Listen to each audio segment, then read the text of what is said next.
Newcastle United have already lined up their first signing of the summer and are reportedly in talks with a few others. So we're going to talk about all of that in this video. Let's start the summer window with a bang. First day of the window. Come on in, lads. Newcastle have also announced 2 new contracts to players, but we still have like 3 or 4 others whose contract ends this summer. So we're going to talk a little bit about them, as well as the fact with some tough games around the corner. Wembley not that far away. We know where the fans are going to be meeting now on the Saturday night. That's right, Covent Garden. Obviously, there was some great scenes 2 years ago over at Trafalgar Square. I was there, had an amazing time. Can't go there this time because St. Patrick's Day celebrations, or they're putting something on there. I think the celebrations aren't actually on the Saturday, so the day before the final. I think it's across the Sunday, Monday, Tuesday, Wednesday, whatever. But there'll be stuff in the way we can't get in there. Well, supporters, trust, fan groups, everyone's putting out there now that it's going to be instead at Covent Garden. I saw a couple of comments saying, do you know how much the pints cost at Covent Garden? Well, they probably cost a lot. I don't know what you guys are going to be doing, but I'll just be taking down a crate of my own beers. So, it should, or a 4-pack, or just a couple. Because as I say, people are wanting to keep their level head ready for the big day on the final. And if you are interested, or you were looking to buy a top for Wembley, if you don't fancy paying the 70 quid from Newcastle, or you don't fancy the minging half and half thing that Liverpool are slinging at the minute, check out WHEY. Not a sponsorship. These guys based in Newcastle and sent me a couple of t-shirts over. So I thought, you know what, we'll do them the good grace of shouting them out. They've got loads on there. We'll put the link down in the description. There's the logo, lovely logo there.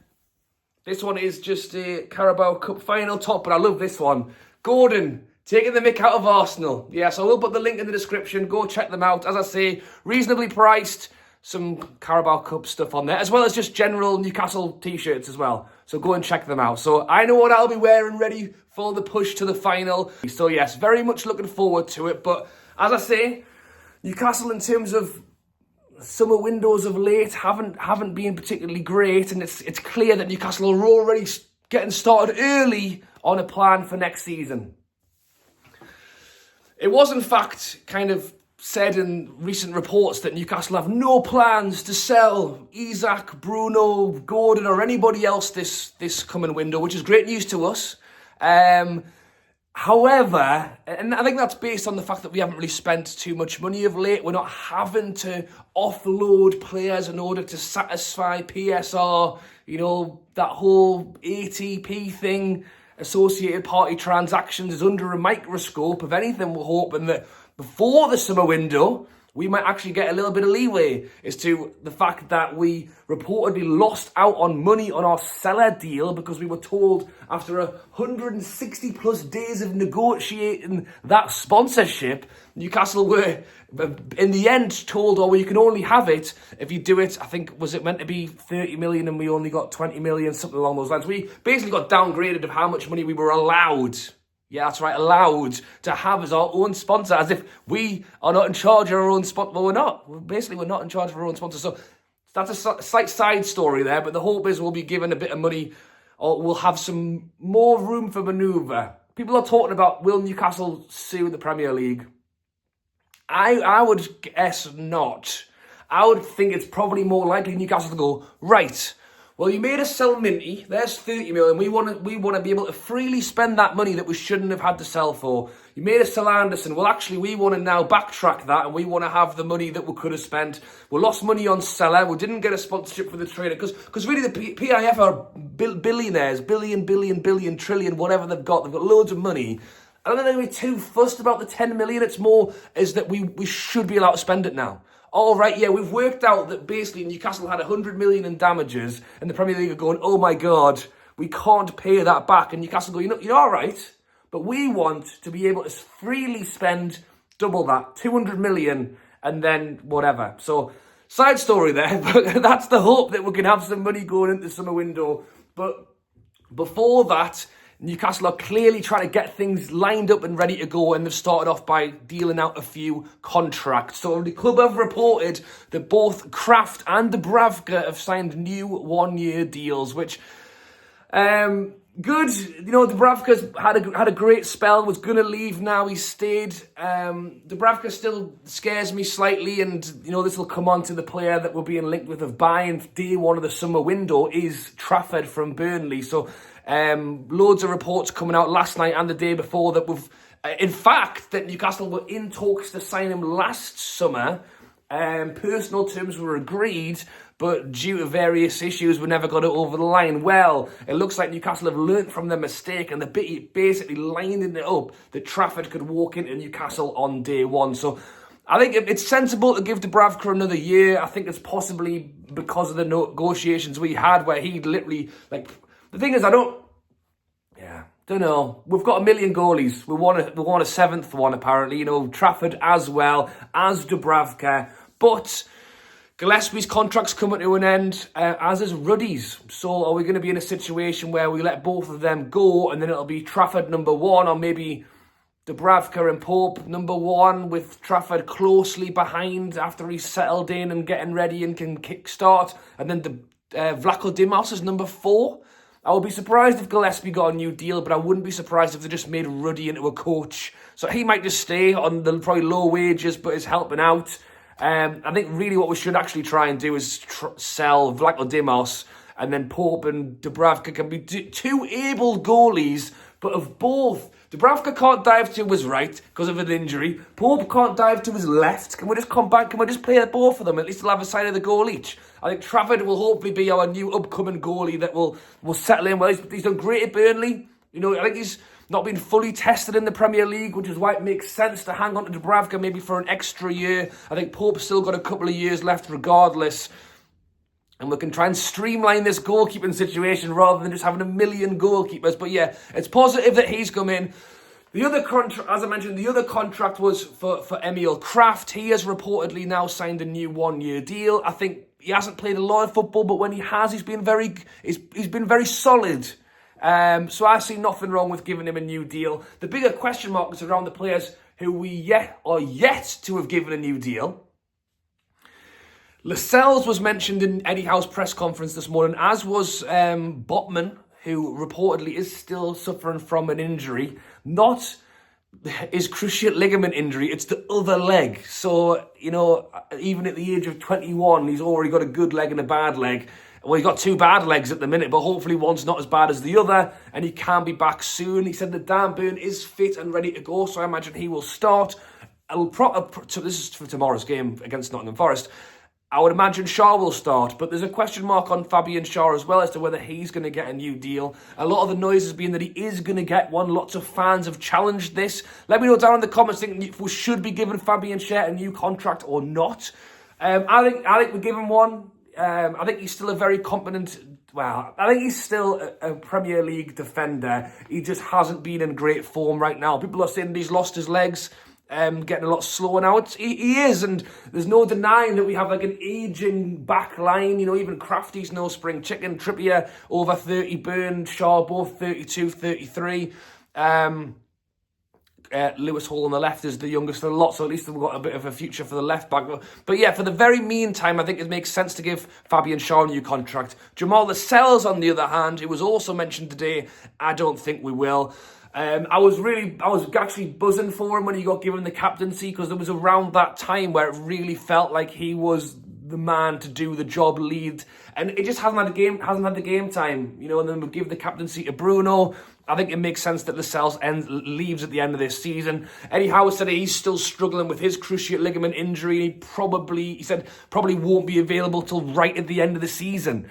And if that's true, it will be starting to see him leave without any game time. But I think it's ready for him to move on. And then we probably look at a new centre-back, who I'm going to come on to in a second, who we've reportedly already been in talks over. So yeah, so I have to look at my paper here. There's so much going on. So as I mentioned, in terms of the goalkeeping contracts, Gillespie's coming to an end, Ruddy coming to an end. I think Ruddy might stay on as coach, but I'd be surprised if Gillespie stayed.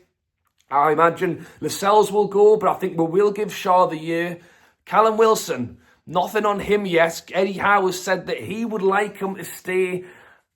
I would suggest not. And this all comes back to what Newcastle are capable of doing this summer window. I think Callum Wilson on his day can score goals. He came on in the Birmingham game and scored a goal. Did he start? He might have started that game. Anyway, Callum Wilson scored his first return to football, and he's already got a goal. If we have the budget and the availability to go and get another striker, I would suggest we don't sign Wilson. I think we need to look at a centre-back who we're going to talk about in a second. And if we're going to do that, I think giving Shaw and Lascelles makes no sense. I think giving Shaw as a backup and bringing in a new, young centre-back makes more sense. And I think up top, obviously we've got Isak, we've got Wilson, and we've got Asula. So I think if Wilson goes, I think, again, we splash the money in a striker area. So there's a few bits going on there, but really what Newcastle need to do is, alongside Trafford, line up a couple of more players.